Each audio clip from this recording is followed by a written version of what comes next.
미선아, 우리 결혼 생활 끝내자. 조용히 합의하고 오늘 당장 나가. 60번째 생일 케이크 앞에서 남편은 서류를 밀어 넣었습니다. 축하 노래 대신 도장부터 찍으라는 목소리.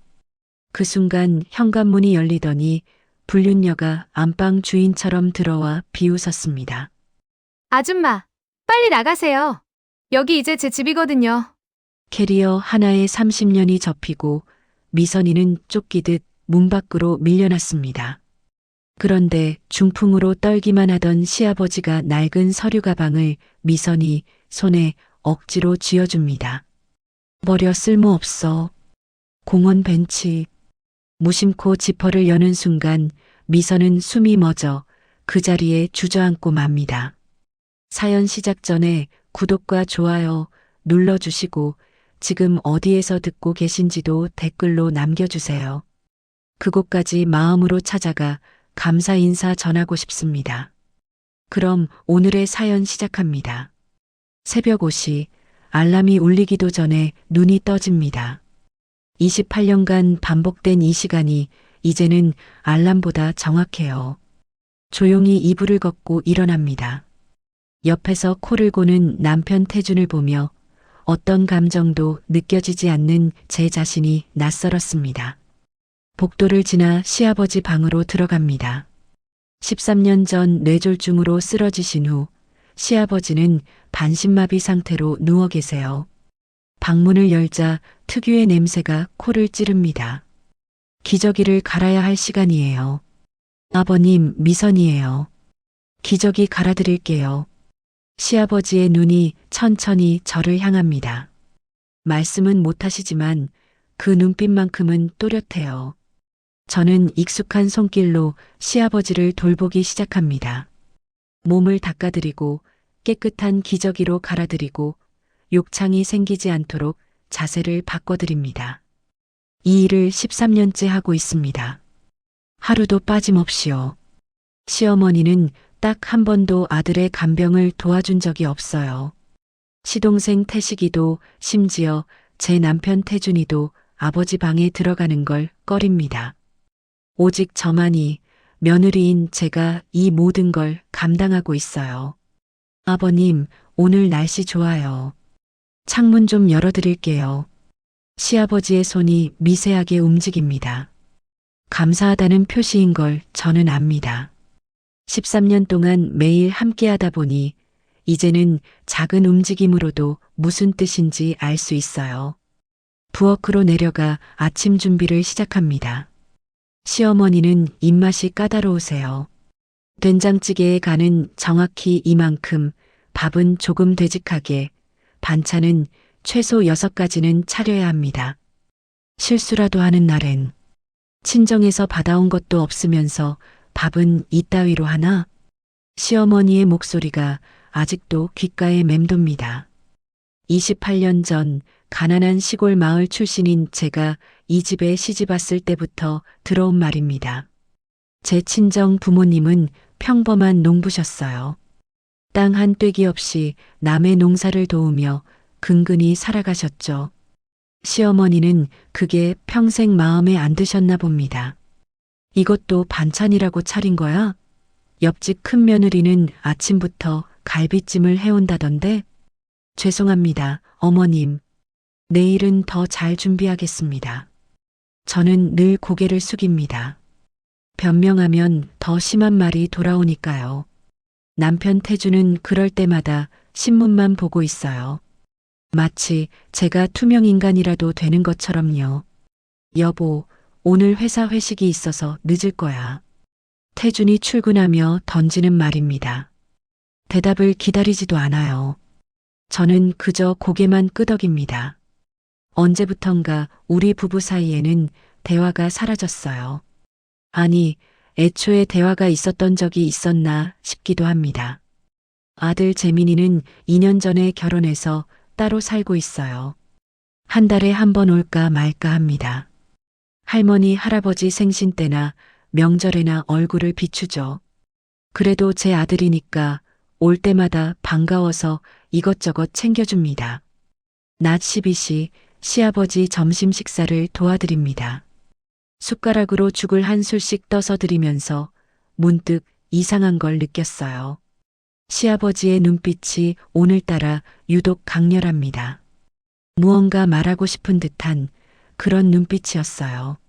아버님, 괜찮으세요? 어디 불편하신 데 있으세요? 시아버지는 고개를 저으십니다. 하지만 계속 저를 바라보세요. 그 눈빛 속에서 저는 묘한 감정을 읽었습니다. 걱정? 안타까움? 아니면 미안함? 오후 3시 친구 영희에게서 전화가 왔어요. 미선아, 너 지금 통화 가능해? 영희의 목소리가 심각합니다. 20년 지기 친구인 영희는 제가 이 집에서 어떻게 살아가는지 누구보다 잘 알고 있어요. 응, 괜찮아. 무슨 일인데? 저기, 미선아, 너한테 꼭 말해줘야 할 것 같아서. 어제 센텀시티 백화점에서 너희 남편 봤어. 남편? 회사 근처잖아. 점심 먹으러 갔나 보지. 아니야, 미선아. 혼자가 아니었어. 젊은 여자랑 같이 있더라. 그것도 엄청 다정하게. 손도 잡고. 순간 머릿속이 하얘졌습니다.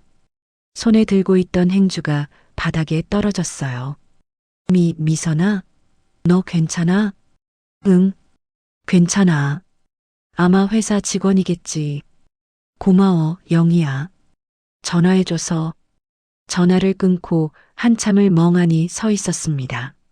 아니야, 그럴 리가 없어. 태준이는 비록 저한테 무관심하지만 바람을 피울 사람은 아니야. 영희가 잘못 본 거야. 하지만 가슴 한편에서 불안감이 밀려옵니다. 생각해보니 최근 몇 달간 태준이 너무 자주 늦게 들어왔어요. 회식이 그렇게 많을 수가 있나?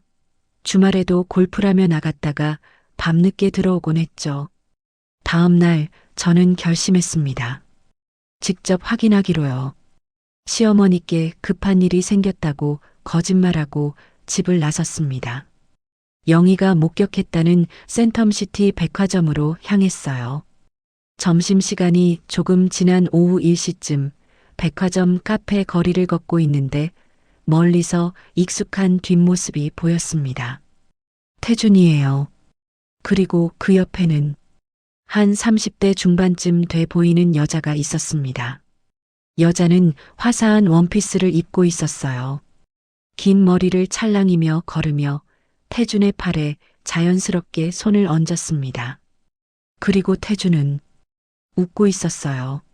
제가 한 번도 본 적 없는 그런 환한 미소로요. 다리에 힘이 풀렸습니다. 기둥에 몸을 기댄 채 저는 두 사람이 해운대 쪽으로 가는 고급 레스토랑에 들어가는 걸 지켜봤습니다. 창가 자리에 앉은 그들은 마치 신혼부부처럼 다정했어요. 태준이 여자의 손을 잡고 여자는 고개를 까닥이며 웃었습니다. 28년입니다. 제가 이 남자와 함께한 시간이요. 시댁 식구들 뒷바라지하며 새벽 5시에 일어나 밤 12시에 자며 제 인생을 다 바쳐 살아온 시간이에요. 그런데 이게 뭔가요? 저 여자와 저렇게 웃을 수 있는 사람이 왜 집에선 제게 한마디 따뜻한 말도 없었나요? 집으로 돌아오는 길 눈물이 멈추지 않았습니다. 하지만 집에 도착하기 전에 꾹꾹 눈물을 닦았어요. 시어머니한테 들키면 안 되니까요. 남편 관리도 못하는 주제라는 말을 들을 게 뻔하니까요. 저녁 시간 태준이 들어왔습니다. 평소처럼 무표정한 얼굴로요. 저녁 먹었어? 제가 조심스럽게 물었습니다. 태준은 신문을 펼치며 대답했어요. 응, 회사에서 먹었어. 거짓말이었습니다. 그 여자와 함께 비싼 레스토랑에서 먹었으면서요. 저는 아무 말도 하지 못했습니다. 목구멍까지 올라온 말들이 있었지만 입 밖으로 나오지 않았어요. 밤 10시 시아버지 저녁 간병을 마치고 방에 들어가려는데 시아버지가 제 손을 붙잡으셨습니다. 반신마비라 힘은 없지만 분명한 의지가 느껴졌어요. 아버님? 왜 그러세요? 시아버지의 눈에 눈물이 고여 있었습니다. 그리고 침대 옆 서랍을 가리키셨어요. 서랍을 열자 작은 수첩과 펜이 있었습니다.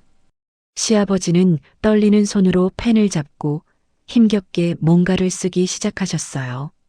알고 있다. 삐뚤삐뚤한 글씨였지만 분명히 읽을 수 있었습니다. 저는 깜짝 놀라 시아버지를 바라봤어요. 아버님, 뭘 알고 계신다는 거예요? 시아버지는 또 글씨를 쓰셨습니다. 참아라. 조금만. 그리고는 제 손을 꼭 쥐셨습니다. 마치 모든 걸 이해한다는 듯이요. 저는 참았던 눈물이 터져 나왔습니다. 이 집에서 13년 동안 단 한 사람도 제 편이 되어준 적이 없었는데 말도 못하시는 시아버지만이 제 마음을 알아주시다니. 아버님, 시아버지는 다시 한번 제 손을 꾹 쥐고 눈을 감으셨습니다. 저는 시아버지 손을 이불 위에 올려드리고 조용히 방을 나왔습니다. 복도를 걷는데 시어머니 방에서 전화 통화하는 소리가 들렸어요. 그래, 태식아. 큰 며느리 쫓아낼 방법을 찾아봐야겠어.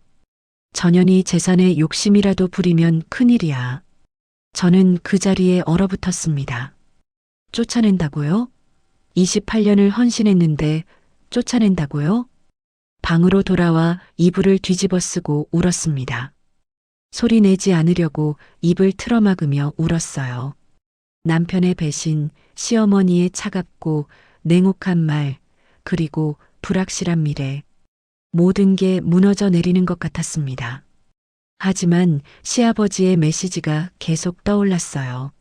조금만 참아라. 무슨 뜻일까요? 시아버지는 뭘 알고 계신 걸까요? 그날 밤 저는 잠을 이룰 수 없었습니다. 창밖을 바라보며 지난 28년을 떠올렸어요. 27에 이 집에 들어와 58이 된 지금까지 저는 대체 어떤 삶을 산 걸까요? 제 인생은 어디로 간 걸까요? 새벽 5시 다시 알람이 울렸습니다. 아니, 알람이 울리기 전에 눈이 떠졌습니다. 28년간의 습관은 배신의 충격에도 변하지 않았어요. 저는 기계처럼 일어나 시아버지 방으로 향했습니다. 시아버지는 이미 눈을 뜨고 저를 기다리고 계셨습니다. 그 눈빛 속에서 저는 또 한 번 묘한 감정을 읽었어요. 결심? 계획? 무언가 큰일을 준비하는 듯한 눈빛이었습니다. 아버님, 안녕하세요. 오늘도 좋은 하루 되세요. 저는 늘 하던 대로 인사를 건넸습니다. 그리고 시아버지를 돌보기 시작했어요. 하지만 마음 한구석에는 불안과 기대가 동시에 자리 잡고 있었습니다. 무언가 큰 변화가 일어날 것만 같은 예감이 들었어요. 좋은 쪽일지 나쁜 쪽일지는 모르겠지만 분명 이대로 끝나지 않을 거라는 느낌이 들었습니다. 며칠 후 저는 다시 한번 용기를 냈습니다. 남편의 불륜을 확실히 확인해야겠다고 생각했어요. 영희에게 부탁해서 남편의 차량을 추적했습니다. 영희의 오빠가 택시기사라 도움을 받을 수 있었죠. 그날은 토요일이었어요. 태준이 골프 약속이 있다며 아침 일찍 나갔습니다. 하지만 골프장 방향이 아니라 해운대 방향으로 차가 향했어요. 미선아, 지금 마린시티 쪽 고급 아파트 앞에 서 있어. 한 여자가 타고 있어. 영희 오빠의 전화를 받고 저도 서둘러 택시를 잡아탔습니다. 해운대의 고급 레스토랑 앞에서 차가 멈췄어요. 태준과 그 여자가 내렸습니다. 낮인데도 남자는 여자의 허리에 자연스럽게 손을 올렸고 여자는 남자에게 기대며 걸었습니다. 저는 멀찍이 떨어져서 그들을 지켜봤어요. 레스토랑에 들어간 두 사람은 창가 자리에 앉았습니다. 햇살이 쏟아지는 그 자리에서 그들은 서로를 바라보며 웃었어요. 태준이 여자의 뺨을 쓰다듬는 게 보였습니다. 가슴이 무너져 내렸습니다. 이건 단순한 외도가 아니었어요. 진심이 담긴 관계였습니다. 태준의 눈빛에서 그걸 읽을 수 있었어요. 제게는 한 번도 보여준 적 없는 그런 다정함이었습니다. 집으로 돌아왔을 때 저는 더 이상 참을 수 없었어요. 시어머니를 찾아갔습니다. 어머님, 말씀드릴 게 있어요. 시어머니는 TV를 보다가 저를 힐끗 쳐다봤어요. 뭔데? 태준이가 바람을 피우고 있어요. 제가 직접 봤어요. 시어머니의 반응은 제 예상을 뛰어넘었습니다. 놀라거나 화내기는커녕 오히려 차가운 목소리로 말했어요. 그래서 어머님, 뭐라고 하셨어요? 남자가 원래 그렇지. 밖에서 바람 피운다고 집안에 불 지르려고? 당신이 더 잘하면 되잖아. 당신이 뭘 잘했다고 남편이 바람을 피우나 생각 안 해봤어? 순간 숨이 막혔습니다. 제 잘못이라고요? 28년을 이 집 식구들 뒷바라지하며 살았는데 그게 제 잘못이라고요? 어머님, 저는 그만해. 듣기 싫어. 당신이나 더 현명하게 처신해. 소리 지르고 싸우면 당신만 손해야. 알았어? 시어머니는 다시 TV를 봤습니다. 대화는 거기서 끝났어요. 저는 휘청거리며 방으로 돌아왔습니다. 세상에 시어머니조차 남편 편이었어요. 아니, 남편 편이라기보다는 제가 참고 살기를 바라는 거겠죠. 이혼이라도 하면 체면이 깎이니까요. 그날 밤 시아버지 간병을 하는데 또 시아버지가 제 손을 잡으셨습니다. 그리고 수첩을 가리키셨어요. 저는 시아버지께 수첩과 펜을 드렸습니다. 시아버지는 오랜 시간 동안 무언가를 쓰셨어요. 반신마비라 글씨 쓰는 게 얼마나 힘드실 텐데 땀을 흘리며 한 글자 한 글자 써 내려가셨습니다. 알고 있다. 다 알고 있다. 저놈들이 무슨 생각하는지. 조금만 참아라. 내가 준비하고 있다. 절대 포기하지 마라. 손이 떨렸습니다. 시아버지는 대체 무엇을 알고 계시는 걸까요? 무엇을 준비하고 계신 걸까요? 아버님, 이게 무슨 말씀이세요? 시아버지는 제 눈을 똑바로 쳐다보셨습니다. 그 눈빛이 너무나 또렷해서 순간 이분이 정말 중풍 환자가 맞나 싶었어요. 말은 못하시지만 그 눈은 모든 걸 이해하고 있는 것처럼 보였습니다. 그날 밤 이상한 일이 벌어졌습니다. 밤 11시쯤 현관문 여는 소리가 들렸어요. 아들 재민의 목소리였습니다. 할머니, 저 재민이에요. 어머, 우리 재민이가 웬일이야? 이 밤에. 재민이 온 건 정말 오랜만이었어요. 저는 얼른 방에서 나가려다가 복도에서 재민과 시어머니의 대화 소리가 들려서 멈췄습니다. 할머니, 할아버지 상태는 어때요? 그게 그거지. 언제까지 저렇게 누워 계실지 모르겠네. 내 엄마가 간병하고 있어. 할머니, 저 솔직히 말씀드려도 돼요? 그래, 말해봐. 엄마, 이혼시키는 게 나을 것 같아요. 심장이 멈추는 줄 알았습니다. 제 아들이, 제가 낳아서 키운 아들이 지금 뭐라고 한 거죠? 엄마는 친정에서 받아온 것도 없잖아요. 근데 나중에 할아버지 돌아가시면 재산 분할 때문에 복잡해질 것 같아요. 차라리 지금 정리하는 게. 시어머니의 웃음소리가 들렸습니다. 역시 우리 재민이가 똑똑하네. 그래, 할머니도 그 생각하고 있었어. 근데 내 엄마가 순순히 나갈까? 아빠가 외도하고 있잖아요. 그걸 명분으로 삼으면 위자료도 안 주고 내보낼 수 있어요. 그 여자 알아? 네, 수진이라고. 아빠 회사 직원이었대요. 아빠가 진심인가 봐요. 그래, 알았어. 할머니가 내 아버지랑 얘기해 볼게. 큰 며느리는 이제 필요 없어. 30년 밥 먹은 걸로 생각하라고 해야지. 다리에서 힘이 빠져 그 자리에 주저앉았습니다. 입을 틀어막고 울음을 참았어요. 소리라도 나면 들킬까 봐요. 제 아들이었습니다. 제가 10개월 뱃속에 품고 젖 먹이고 대학까지 보낸 제 아들이요. 그 아이가 지금 엄마를 쫓아내는 계획을 세우고 있었어요. 할머니와 공모해서요.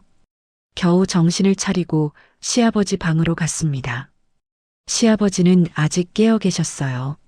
제 얼굴을 보시더니 무슨 일이 있었다는 걸 바로 아신 것 같았습니다. 아버님, 저는 시아버지 침대 옆에 무릎을 꿇고 앉아 조용히 울었습니다. 시아버지의 손이 제 머리를 쓰다듬었어요. 힘없는 손길이었지만 그 어떤 위로보다 따뜻했습니다. 시아버지는 다시 수첩을 달라고 하셨고 힘겹게 글씨를 쓰셨습니다. 나만 믿어라. 조금만 더. 곧 끝난다. 아버님, 무슨 뜻이세요? 아버님은 뭘 알고 계세요? 시아버지는 미소를 지으셨습니다.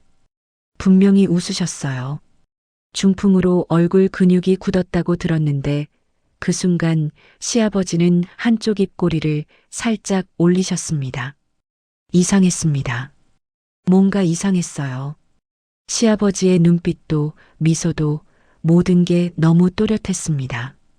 다음 날 아침 재민이 아직 집에 있었어요. 할머니 방에서 자고 아침 식사를 하고 있었습니다. 엄마, 아침 일찍 일어나셨네요. 재민이 마치 효자인 양 환하게 웃으며 인사했습니다. 어젯밤 그 대화를 나눈 사람이 맞나 싶을 정도로 태연했어요. 응, 재민아. 잘 잤니? 네, 엄마. 오랜만에 집에서 자니까 좋네요. 엄마 음식도 그립고. 거짓말이었습니다. 다 거짓말이었어요. 저는 아들의 얼굴을 보며 소름이 돋았습니다. 저 웃는 얼굴 뒤에 어떤 생각이 숨어 있는지 이제는 알아요. 할아버지 상태는 어때요? 재민이 물었습니다. 시어머니가 대신 답했어요. 그게 그거지. 나아질 것 같지도 않고. 내 엄마가 13년째 간병하고 있어. 엄마 고생이 많으시네요. 재민이 제 손을 잡았습니다. 따뜻한 척하는 손길이었지만 저는 그 손이 차갑게 느껴졌어요. 재민아, 할아버지 좀 들어가 봐. 할아버지가 너 보고 싶어 하실 거야. 네, 엄마. 잠깐 들어가 볼게요. 재민이 시아버지 방으로 들어갔습니다. 저는 설거지를 하면서도 신경이 그쪽으로 쏠렸어요. 재민이 시아버지와 무슨 얘기를 하는 걸까요? 30분쯤 지났을 때 재민이 방에서 나왔습니다. 표정이 묘했어요. 뭔가 당황스러운 듯한 그런 표정이었습니다. 할아버지가 생각보다 정신이 또렷하신 것 같아요. 재민이 시어머니에게 말했습니다. 시어머니가 코웃음을 쳤어요. 중풍 환자가 무슨 정신이 또렷해. 말도 못하잖아. 그래도 눈빛이 뭔가 다 알고 계신 것 같은 느낌이었어요. 기분 탓이야. 넌 오랜만에 와서 그런 거고. 하지만 저는 알았습니다. 재민이 느낀 게 맞아요. 시아버지는 뭔가 다 알고 계세요. 그리고 무언가를 준비하고 계시는 게 분명해요. 그날 저녁 재민이 돌아간 후 저는 다시 시아버지 방으로 갔습니다. 시아버지는 제가 들어가기를 기다리고 계신 것처럼 보였어요. 아버님, 오늘 재민이가 다녀갔어요. 시아버지는 고개를 끄덕이셨습니다. 그리고 수첩을 가리키셨어요. 저놈도 마찬가지다. 다 똑같다. 하지만 걱정 마라. 내가 다 봤다. 5년 동안 다 봤다. 5년이요? 무슨 뜻일까요? 아버님, 5년이라뇨? 시아버지는 더 이상 글을 쓰지 않으셨습니다. 그저 제 손을 꼭 잡으시고 눈을 감으셨어요. 하지만 입가에는 미소가 머물러 있었습니다. 그날 밤 또다시 이상한 일이 있었습니다. 밤 10시쯤 시동생 태식이 전화를 했어요. 형님, 나 태식이야. 아버지 상태 어때? 남편 태준이 전화를 받았습니다. 저는 옆방에서 우연히 대화를 들었어요. 그게 그거지. 나아질 것 같지도 않고. 형님, 솔직히 말할게. 아버지 재산 정리 좀 해야 되지 않을까? 언제까지 저렇게 계실지도 모르고. 그러게. 나도 요즘 그 생각하고 있어. 그리고 형님, 형수님이랑은 어떻게 할 거야? 내가 보기엔 이혼하는 게. 나도 그럴 생각이야. 마침 수진이도 있고. 오, 드디어 결심했네? 잘 됐다. 형수님한테 재산 넘어가면 안 되잖아. 걱정 마. 변호사랑 상담도 받았어. 외도는 내가 했지만 재산 분할은 최소화할 수 있대. 저는 벽에 기대선 채 그 대화를 다 들었습니다. 변호사랑 상담까지 받았다고요? 계획적이었어요. 남편은 이미 오래전부터 저를 버릴 준비를 하고 있었던 거예요. 더 이상 참을 수 없었습니다. 저는 시아버지 방으로 달려갔어요. 시아버지는 잠들어 계셨지만 제가 들어가자 눈을 뜨셨습니다. 아버님, 저 어떻게 해야 돼요? 남편도 아들도 시동생도 다들 저를 내쫓으려고 해요. 저는 어디로 가야 해요? 시아버지의 눈에서 눈물이 흘러내렸습니다. 말 못하시는 시아버지가 제 고통을 함께 느끼고 계셨어요. 시아버지는 힘을 다해 제 손을 잡으셨습니다. 그리고 침대 옆 서랍을 가리키셨어요. 저는 서랍을 열었습니다. 거기에는 작은 노트 한 권이 있었어요. 노트를 펼치자 시아버지의 필체로 빼곡히 쓰인 글들이 보였습니다. 날짜가 적혀 있었어요. 5년 전부터요. 2021년 3월 5일. 태준이가 안방에서 통화하는 소리 들었다. 수진이라는 여자 이름 나왔다. 처음엔 직원인 줄 알았는데 목소리 톤이 이상했다. 2021년 7월 12일. 재민이가 할머니랑 통화하는 거 봤다. 엄마 재산 걱정하는 내용이었다. 내 손자가 이럴 줄은. 2022년 2월 3일. 미선이만 나를 사람으로 대해준다. 나머지는 다 짐 취급한다. 특히 내 아내. 한 번도 간병 안 했다. 2023년 5월 15일. 더 이상 못 참겠다. 계획을 실행할 때가 됐다. 노트를 읽으며 손이 떨렸습니다. 시아버지는 5년 동안 모든 걸 보고 계셨어요. 듣고 계셨고 기록하고 계셨어요. 아버님, 이게... 시아버지는 고개를 끄덕이셨습니다. 그리고 마지막 페이지를 가리키셨어요. 미선아, 조금만 더 참아라. 내가 너를 지켜줄 것이다. 너는 이 집에서 유일하게 사람다운 사람이다. 나머지는 다 짐승이다. 저는 시아버지를 꼭 껴안았습니다. 말도 못하시고 움직이지도 못하시는 시아버지가 5년 동안 저를 지켜봐 주셨고 저를 보호할 계획을 세우고 계셨던 거예요. 아버님, 감사합니다. 정말 감사합니다. 그날 밤 저는 처음으로 희망을 느꼈습니다.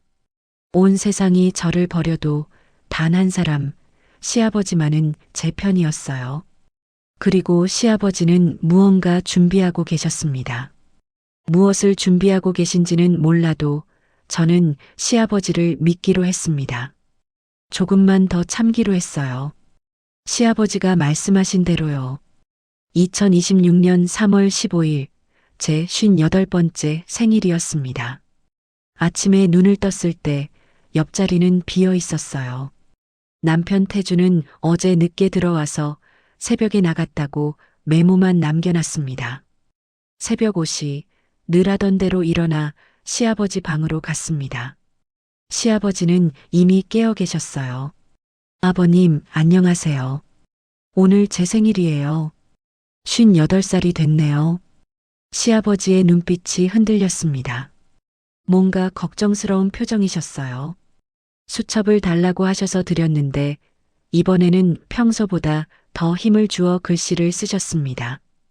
오늘 조심해라. 뭐가 일어나도 당황하지 마라. 내가 준비한 것 잊지 마라. 심상치 않았습니다. 가슴이 두근거렸어요. 오늘 무슨 일이 일어나는 걸까요? 부엌에서 혼자 미역국을 끓였습니다. 28년째 생일날 아침, 늘 제가 직접 미역국을 끓여 먹었어요. 아무도 차려주지 않으니까요. 국물을 떠먹으며 이게 제 인생이구나 싶었습니다. 오전 10시쯤 초인종이 울렸습니다. 문을 열자 아들 재민이 가족이 서 있었어요. 며느리와 손자까지 데리고 왔습니다. 엄마 생일 축하해요. 재민이 케이크를 들고 환하게 웃었습니다. 너무 오랜만에 보는 아들의 미소라 저도 모르게 울컥했어요. 재민아, 고마워. 들어와. 거실에 다 같이 모였습니다. 시어머니도 나오셨고 남편 태준도 회사에서 급히 왔는지 정장 차림으로 들어왔어요. 오랜만에 온 가족이 모인 거였습니다. 케이크에 초를 꽂고 재민이 불을 켰습니다. 엄마, 소원 빌어요. 눈을 감고 소원을 빌었습니다. 제발 이 가족이 화목했으면. 하지만 그 소원은 곧 산산조각 날 운명이었어요. 초를 끄고 케이크를 자르려는데 남편 태준이 입을 열었습니다. 미선아, 할 말이 있어. 목소리가 차가웠습니다. 축하하는 자리에 어울리지 않는 톤이었어요. 무슨 일인데, 여보? 태준은 가방에서 서류 봉투를 꺼냈습니다. 그리고 제 앞에 툭 던졌어요. 이혼 서류야. 오늘 도장 찍고 나가줘. 순간 세상이 멈춘 것 같았습니다. 뭐라고요? 이혼 서류요? 제 생일날에요? 여보, 이게 무슨 소리예요? 들은 그대로야. 우리 이제 끝이야. 더 이상 당신이랑 못 살겠어. 오늘 당장 짐 싸서 나가. 손이 떨렸습니다. 케이크 위에 꽂혔던 초가 쓰러지며 크림 위로 쓰러졌어요. 재민아, 내 아빠가 무슨 말을 하는 거니? 저는 아들을 바라봤습니다. 제 아들이라면 말려주겠죠. 하지만 재민은 고개를 돌렸어요. 엄마, 저도 아빠 뜻에 따르는 게 좋을 것 같아요. 뭐라고? 엄마, 이제 아빠랑은 안 되잖아요. 차라리 깨끗하게 정리하는 게. 세상이 무너져 내렸습니다. 아들마저도요. 제가 낳아서 키운 아들마저도 저를 내쫓는 편에 선 거예요. 28년이에요. 28년을 이 집을 위해 살았어요. 그런데 제 생일날 이혼 서류를요? 시어머니가 끼어들었습니다. 30년 밥 먹은 걸로 생각해. 더 이상 우리 집에 필요 없어. 친정에서 받아온 것도 없으면서 재산에 욕심이나 부리지 마. 어머님, 저는 재산 같은 거. 그때 현관문이 열렸습니다. 누군가 열쇠로 문을 열고 들어오는 소리였어요. 돌아보니 젊은 여자가 서 있었습니다. 백화점에서 봤던 그 여자, 수진이었어요. 여보, 나왔어요. 수진이 태준을 보며 환하게 웃었습니다. 그리고 저를 보더니 말했어요. 아직 안 나가셨네요? 아줌마, 빨리 나가세요. 여기 이제 제 집이거든요. 머리가 하얘졌습니다. 이게 현실인가요? 제 생일날 제 집에서 불륜녀가 저한테 나가라고 말하는 거예요? 당신이 감히가 아니라 진짜 제 집이 될 거예요. 저 다음 달에 태준 씨랑 결혼해요. 그러니까 빨리 짐 싸서 나가세요. 분노가 치밀어 올랐습니다. 저는 태준을 향해 소리쳤어요. 당신 정신이 있어요? 제 생일날 이런 짓을 해요? 28년을 함께 산 사람한테요? 28년? 그래, 28년 동안 당신 때문에 얼마나 답답했는지 알아? 이제 지겨워. 나도 내 인생 살고 싶어. 그 순간 2층에서 큰 소리가 들렸습니다. 쿵 하는 소리와 함께 무언가 떨어지는 소리였어요. 시아버지 방이었습니다. 저는 계단을 뛰어 올라갔습니다. 시아버지 방 문을 열자 시아버지가 휠체어에서 떨어지려고 하셨어요. 침대 옆 탁자 위에 물건을 집어 던지려 하셨습니다. 아버님, 진정하세요. 시아버지의 얼굴이 새빨갛게 달아올라 있었어요. 분노로 온몸을 떨고 계셨습니다. 저는 시아버지를 부축했고 시아버지는 제 손을 꼭 잡으셨습니다. 그리고 마지막 힘을 다해 침대 아래를 가리키셨어요. 침대 아래에는 낡은 서류 가방이 하나 있었습니다. 본 적 없는 가방이었어요. 시아버지는 그 가방을 제게 밀었습니다. 그리고 힘겹게 말씀하셨어요. 가져가.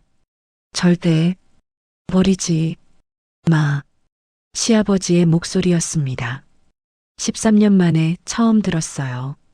떨리고 끊기는 목소리였지만 분명한 목소리였습니다.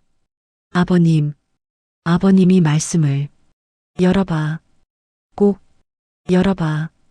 그때 뒤에서 시어머니 목소리가 들렸습니다. 뭐 하는 거야?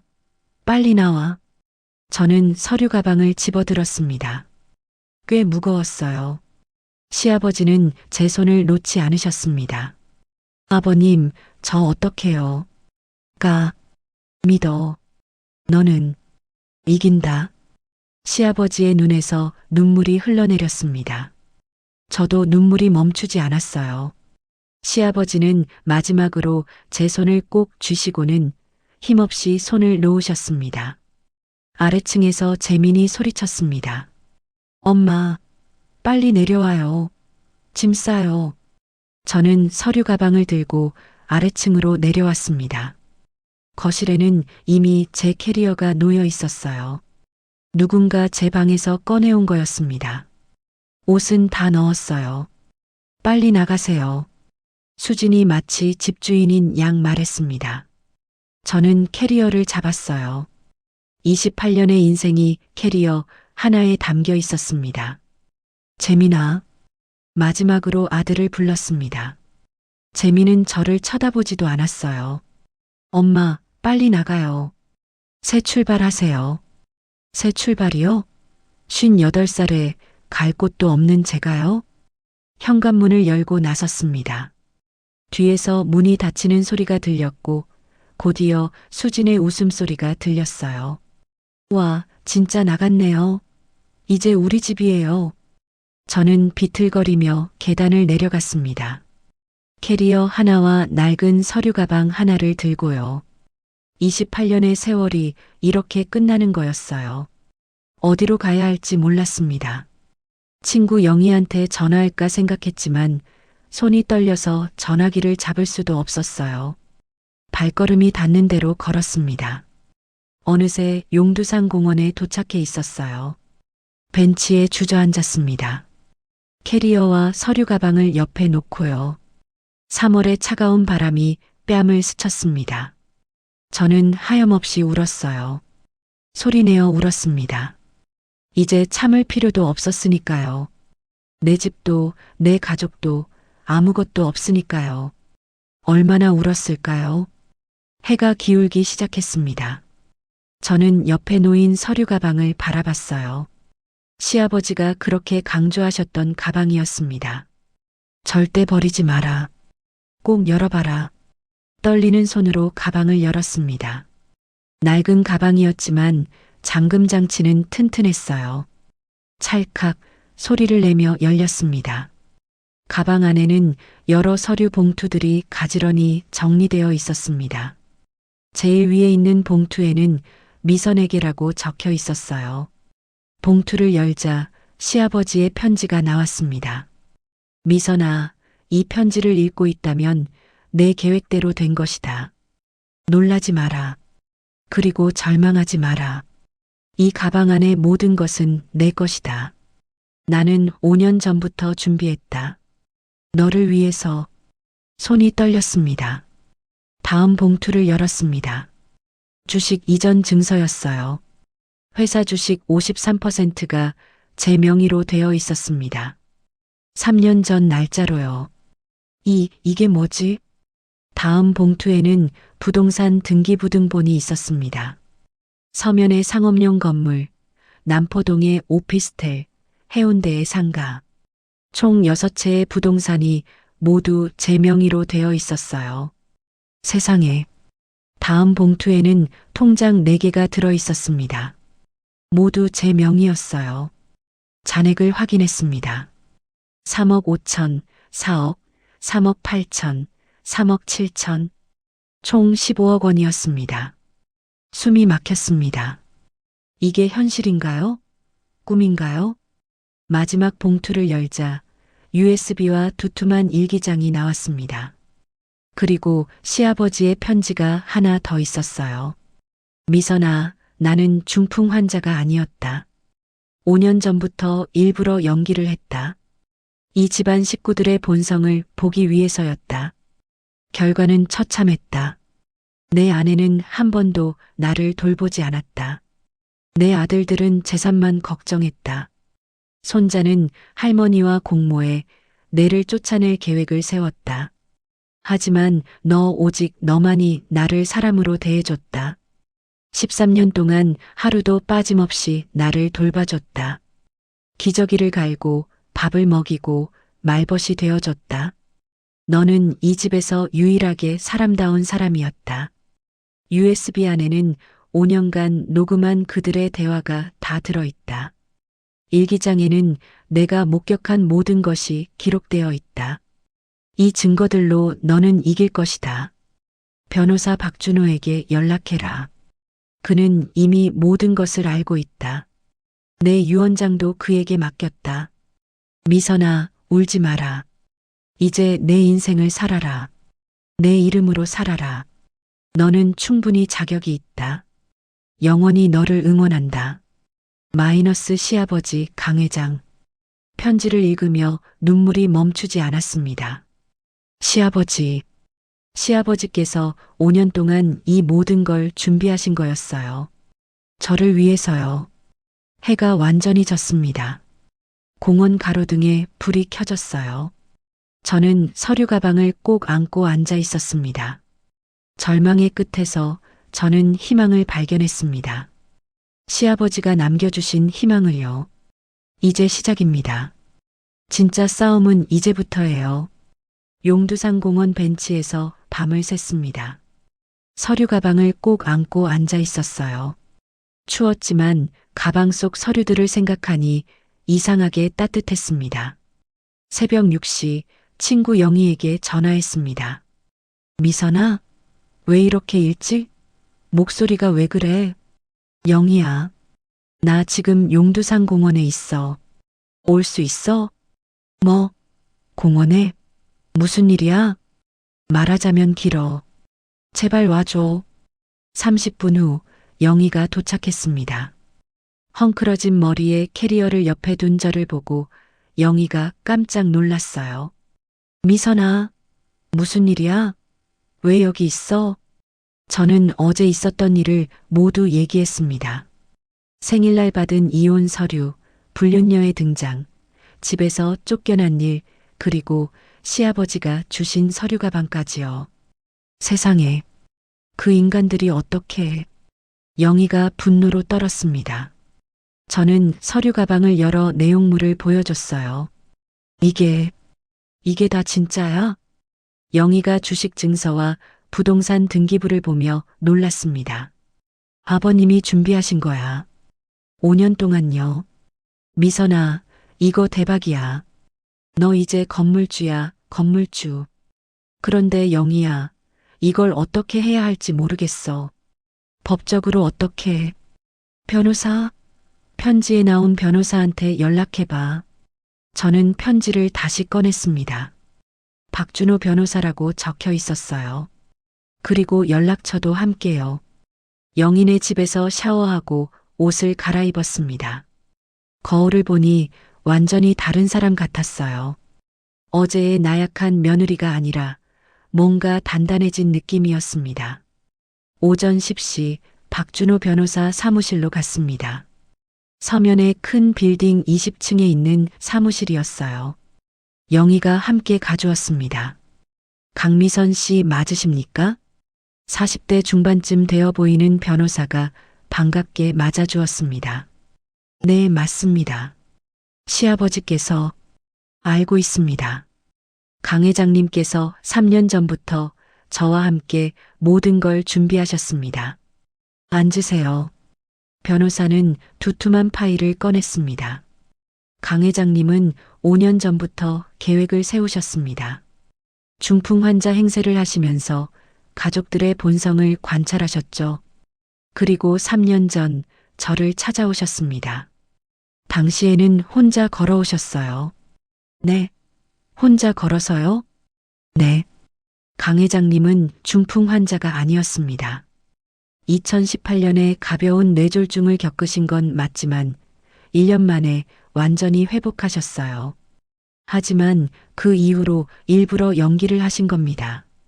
충격이었습니다. 13년이 아니라 5년이었다는 거죠? 왜 그러신 거예요? 가족들을 시험하기 위해서였습니다. 특히 며느리들을 보고 싶어 하셨죠. 누가 진심으로 자신을 돌보는지요. 박준호 변호사는 컴퓨터를 켰습니다. 강미선 씨, 현재 당신 명의로 되어 있는 자산 목록입니다. 주식 53%, 현재 시가로 약 120억 원어치입니다. 부동산 6채, 총 시가 80억 원 정도, 예금 15억 원, 합계 약 215억 원의 자산을 보유하고 계십니다. 숫자가 현실감이 없었습니다. 215억이요? 그리고 이건 USB 내용을 정리한 문서입니다. 변호사가 문서를 건넸습니다. 5년간 녹음된 대화 내용이 날짜별로 정리되어 있었어요. 2021년 4월 3일 강태준과 이수진의 통화. 여보, 우리 곧 같이 살 수 있을 거야. 마누라 내보낼 방법 찾고 있어. 2022년 7월 15일 시어머니와 재민의 대화. 할머니, 엄마 재산 분할 어떻게 막아요? 걱정 마, 할머니가 방법 찾을게. 2023년 11월 20일 강태준과 강태식의 통화. 형님, 형수님 쫓아내고 수진이랑 재혼하는 게 낫지 않아? 그래, 나도 그 생각이야. 변호사랑 상담 중이야.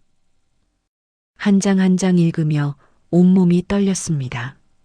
5년간의 배신이 고스란히 기록되어 있었어요.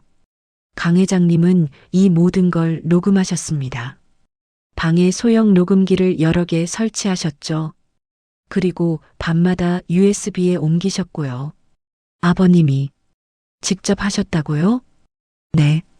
가족들이 다 잠든 밤에 조용히 방에서 나오셔서 작업하셨습니다. 얼마나 고통스러우셨을까요? 자신의 자식들이, 손자가 그런 말들을 하는 걸 들으시면서요. 눈물이 또 흘러내렸습니다. 시아버지, 얼마나 힘드셨을까요? 그리고 이것이 유언장입니다. 변호사가 공증된 유언장을 보여줬습니다. 나 강 회장은 정신이 온전한 상태에서 이 유언장을 작성한다. 나의 전 재산 중 90%는 며느리 강미선에게 상속한다. 나머지 10%는 법정 유류분으로 자식들에게 배분한다. 이유는 간단하다. 강미선만이 나를 인간으로 대해주었기 때문이다. 유류분이요? 네, 법적으로 자식들에게는 최소한의 상속분이 보장됩니다. 하지만 그게 고작 전체의 10%입니다. 나머지 90%는 모두 당신 거예요. 믿기지 않았습니다. 이 모든 게 현실이라는 게요. 그런데 변호사님, 저는 어떻게 해야 하나요? 일단 이혼은 하지 마세요. 아니, 정확히는 그쪽이 원하는 조건으로는 절대 하면 안 됩니다. 하지만 이미 집에서 쫓겨났는 걸요. 그게 오히려 좋습니다. 유기죄가 성립합니다. 정당한 이유 없이 배우자를 집에서 내쫓았으니까요. 변호사는 차분하게 설명했습니다. 지금부터 제가 하는 대로만 하세요. 먼저 강 회장님 소식을 들을 겁니다. 빠르면 오늘, 늦어도 내일이요. 네, 아버님이 무슨... 바로 그때 제 휴대폰이 울렸습니다. 남편 태준이었어요. 받으세요. 스피커로요. 변호사의 지시에 따라 스피커폰으로 전화를 받았습니다. 여보세요? 미선아. 아버지가. 태준의 목소리가 떨리고 있었습니다. 아버지가 오늘 새벽에 돌아가셨어. 심장마비래. 전화기를 떨어뜨릴 뻔했습니다. 시아버지께서 돌아가셨다고요? 지금 당장 와. 장례 준비해야 해. 나는 빨리 와. 아버지 마지막인데 며느리가 없으면 말이 돼? 전화가 끊겼습니다. 저는 주저앉았어요. 시아버지, 제가 집을 나간 다음 날 돌아가시다니. 강미선 씨, 진정하세요. 변호사가 물을 건넸습니다. 강 회장님은 이미 예상하고 계셨습니다. 당신이 집을 나가는 걸 보시고 심장이 견디지 못하신 거예요. 마지막 힘으로 당신을 지켜주신 겁니다. 아버님, 한참을 울었습니다. 영희가 제 등을 쓰다듬어 주었어요. 미선아, 장례식에 가야 해. 마지막 인사해야지.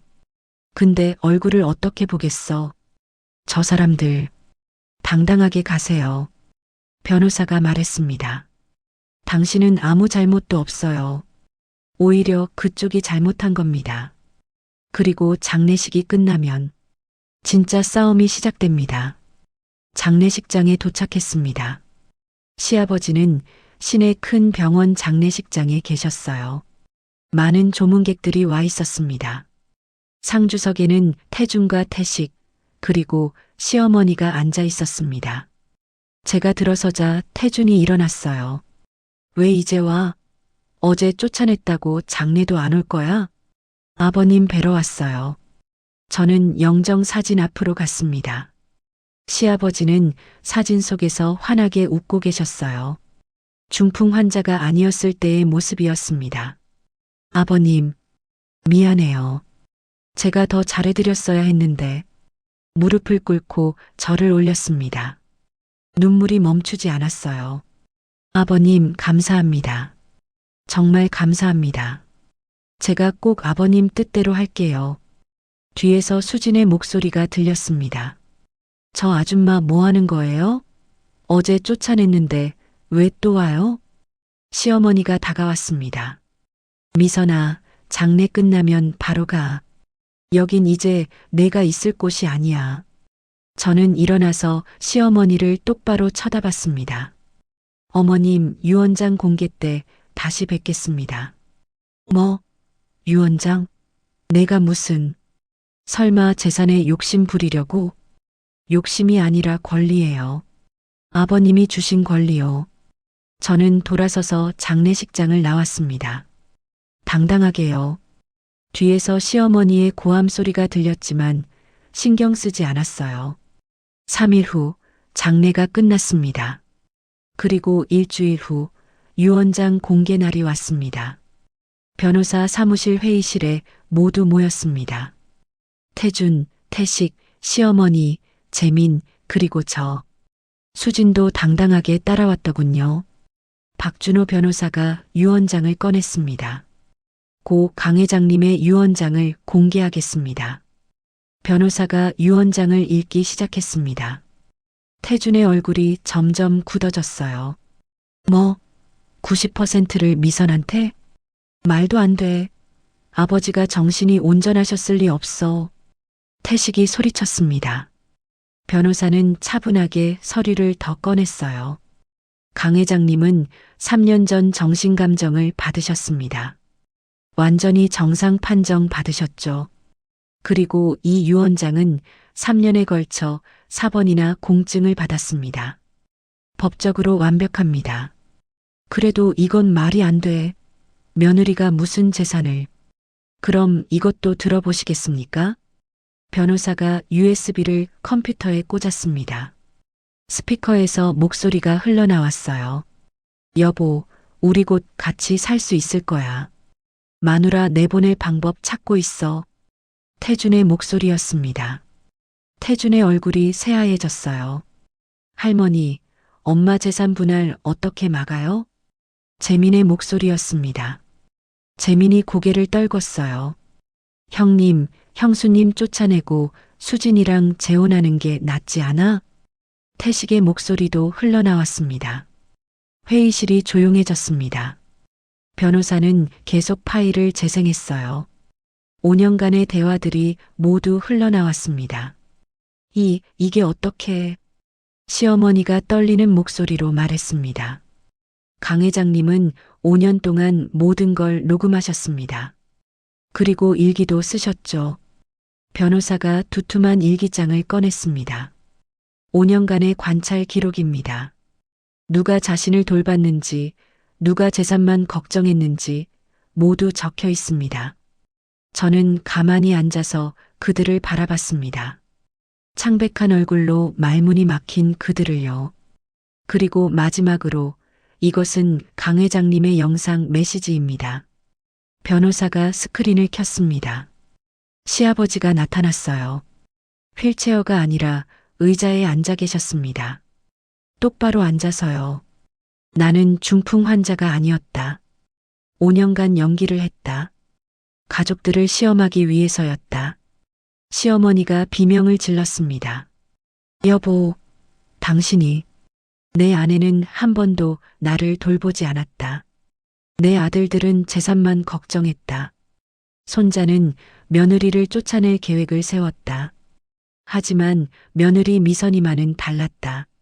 13년 동안, 아니 정확히는 5년 동안 하루도 빠짐없이 나를 돌봐줬다.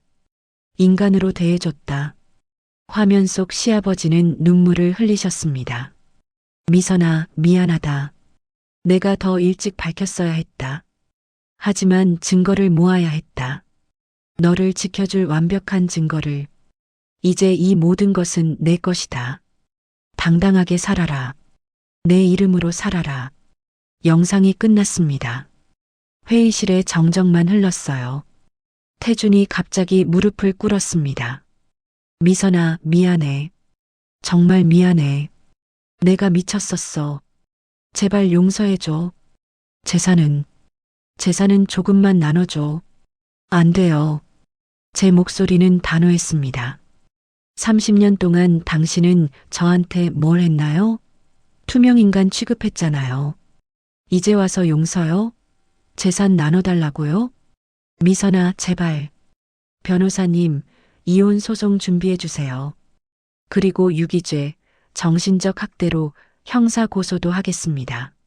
알겠습니다. 저는 자리에서 일어났습니다. 그들을 마지막으로 쳐다보며 말했어요. 여러분, 게임 끝났어요. 이제 제 인생을 살겠습니다. 회의실 문을 닫고 나왔습니다. 복도에서 영희가 기다리고 있었어요. 미선아, 영희야, 나 해냈어. 응, 봤어. 진짜 멋있었어. 우리는 껴안고 울었습니다. 기쁨의 눈물이었어요. 3개월 후 법정에 섰습니다. 이혼 소송과 재산 분할 소송이 동시에 진행됐어요. 재판장님, 피고 강태준은 5년 이상 간통관계를 유지했으며 원고를 정당한 이유 없이 집에서 유기했습니다. 이는 명백한 이혼 사유에 해당합니다. 박준호 변호사가 차분하게 말했습니다. 상대편 변호사가 반박했어요. 재판장님, 하지만 고인께서는 중풍 환자였고 정신이 온전하지 않았을 가능성이 있습니다. 유언장의 유효성에 의문을 제기합니다. 그렇다면 이것을 보시죠. 박준호 변호사가 서류를 제출했습니다. 고 강 회장님의 3년간 정신감정 기록입니다. 모두 정상 판정입니다. 그리고 이것은 영상 메시지이고 이것은 5년간의 녹음 기록입니다. 재판장이 증거들을 검토했습니다. 한참 동안 조용했어요. 증거 능력을 인정합니다. 고인은 정신이 온전한 상태에서 유언장을 작성했으며 충분한 이유가 있었다고 판단됩니다. 상대편 변호사가 당황했습니다. 하지만 재판장님, 법정 유류분이라도 법정 유류분 10%는 인정합니다. 나머지 90%는 유언장대로 원고 강미선에게 귀속됩니다.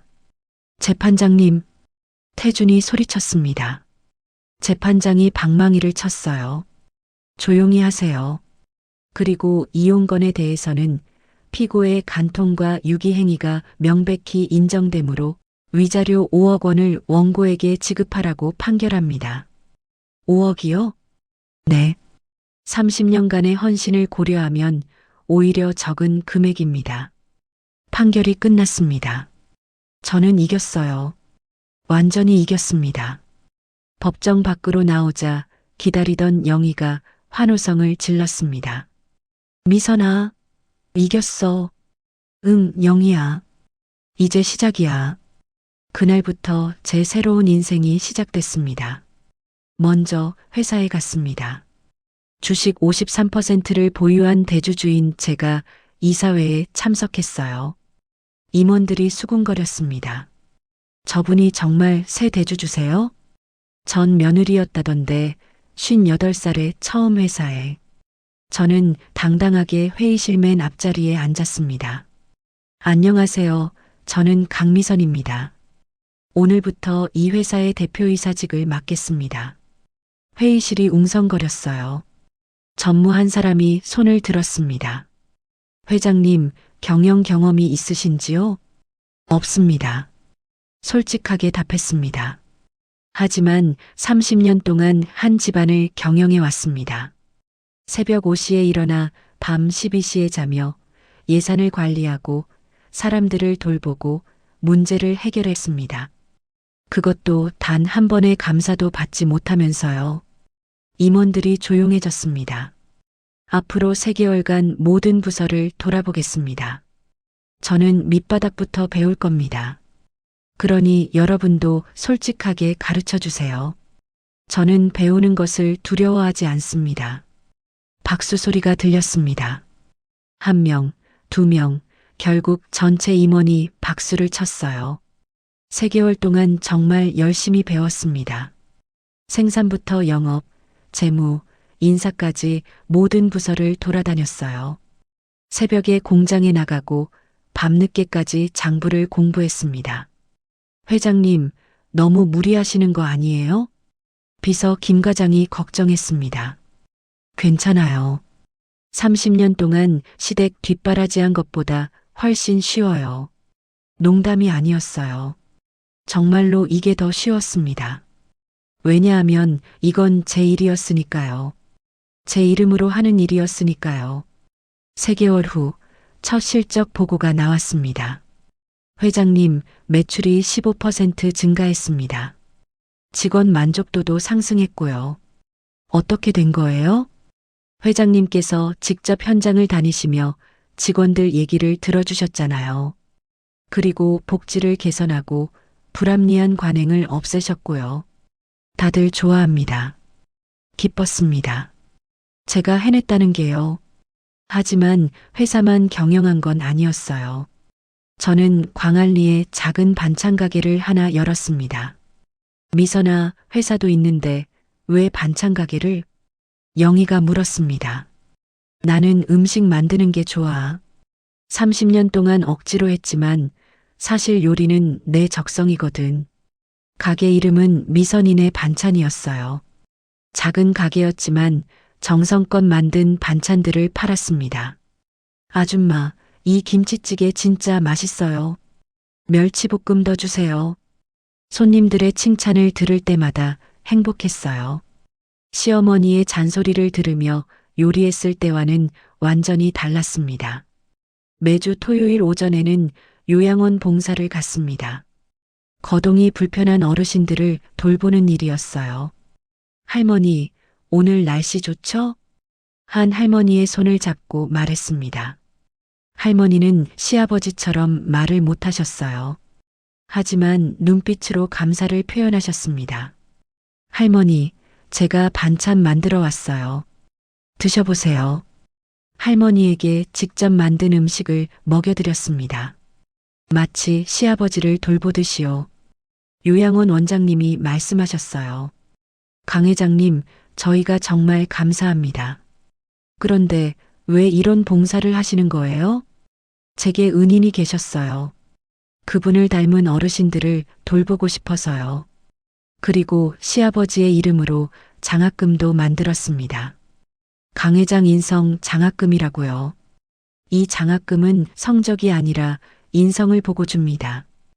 부모님을 효도로 모시고 어려운 이웃을 돕고 정직하게 사는 학생들에게 드립니다. 첫 장학금 수여식이 있었습니다. 10명의 학생들이 선발됐어요. 할머니, 감사합니다. 한 학생이 울면서 말했습니다. 저희 집 가난해서 대학 못 갈 뻔했어요. 근데 이 장학금 덕분에 갈 수 있게 됐어요. 제가 눈물을 닦아줬습니다. 아니야, 내가 그럴 자격이 있어서야.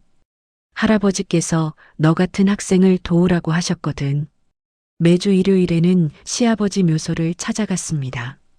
광안리가 내려다 보이는 언덕에 계셨어요. 아버님, 저 왔어요. 꽃을 올려놓고 묘비를 닦았습니다. 아버님, 회사 잘 되고 있어요.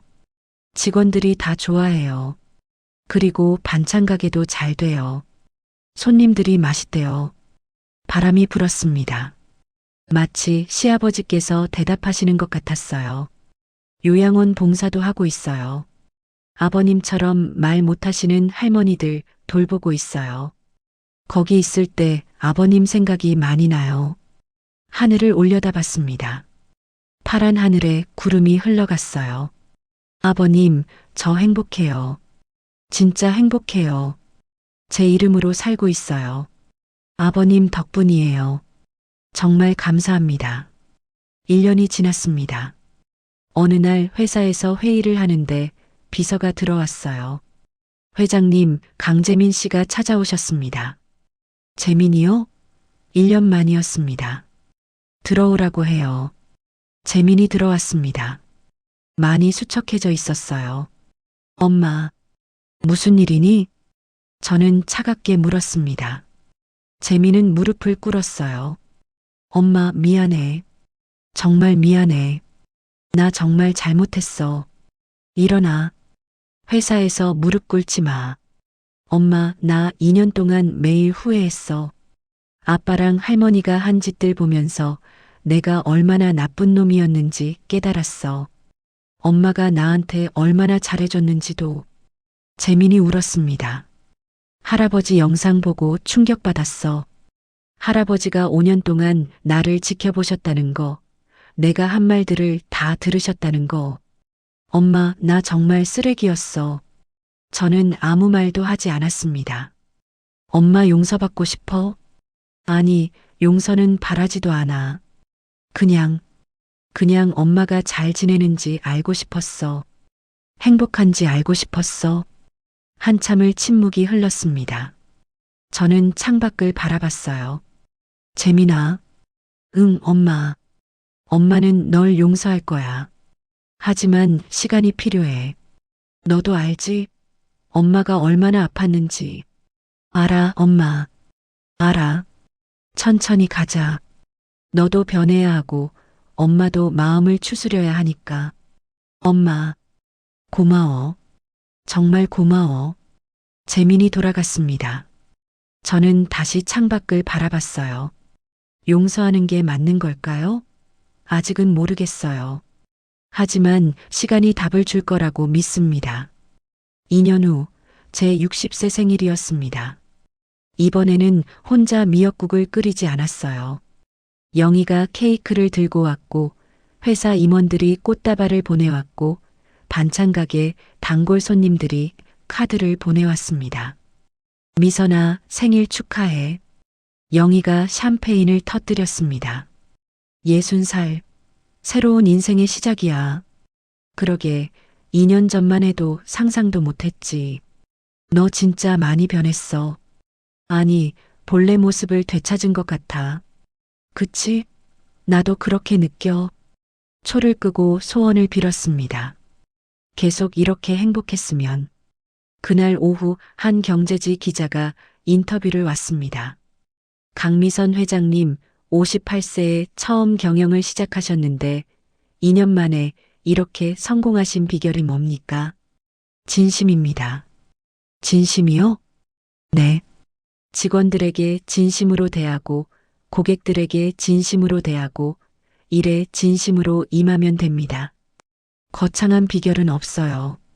30년간 전업주부셨다가 갑자기 사업을 하시게 된 계기가 있으신가요? 저는 잠시 생각했습니다.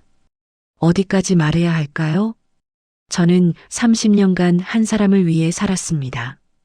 그런데 그게 제 선택이 아니었다는 걸 깨달았어요. 이제는 저를 위해 살고 있습니다. 그게 전부예요.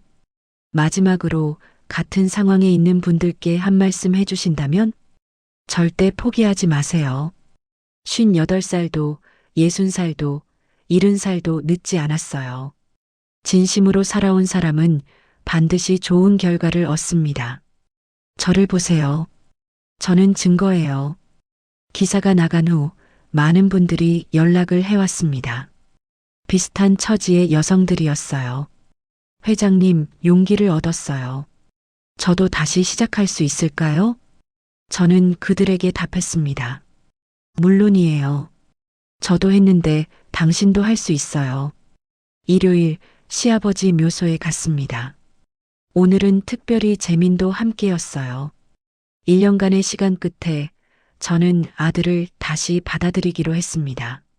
할아버지, 재민이가 왔어요.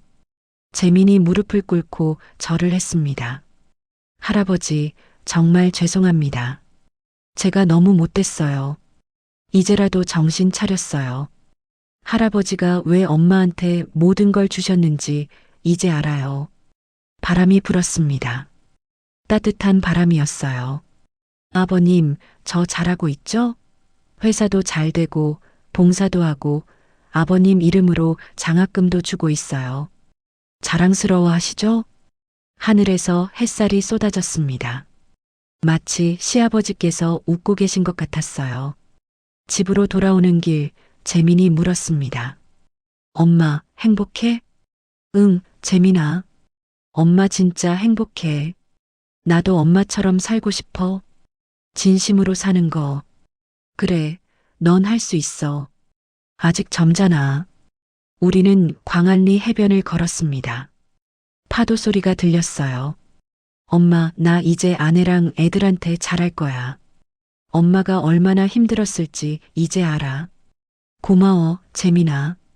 해가 지고 있었습니다. 노을이 바다를 붉게 물들였어요. 이게 제 인생입니다. 58살에 모든 걸 잃었지만 60살에 모든 걸 얻었어요. 돈이 아니라 존엄을요. 행복을요. 그리고 진짜 저 자신을요. 30년간 남의 인생을 살았지만 이제는 제 인생을 살고 있어요. 제 이름으로요. 시아버지, 감사합니다. 아버님이 저를 믿어주셔서, 저를 지켜주셔서, 저도 다시 저를 믿게 됐어요. 진심은 통합니다. 선한 사람은 결국 복을 받습니다. 저는 그 증거예요. 그리고 이 이야기를 듣는 당신도 절대 포기하지 마세요. 당신이 진심으로 살아왔다면 반드시 좋은 날이 올 거예요. 저처럼요. 60살, 저의 진짜 인생은 이제부터입니다. 미선의 이야기는 우리에게 말합니다. 진심으로 대하면 언젠가는 빛을 본다고요. 가족은 피가 아니라 마음으로 이어진다고요. 그리고 새로운 시작은 언제나 가능하다고요. 58살에 모든 걸 잃은 한 여인이 60살에 진정한 행복을 찾았습니다. 이것은 단순한 복수의 이야기가 아닙니다. 이것은 한 인간의 존엄을 되찾은 이야기입니다. 당신의 진심은 반드시 보답받을 것입니다. 조금 늦더라도 반드시 좋은 날이 올 것입니다. 미선처럼요.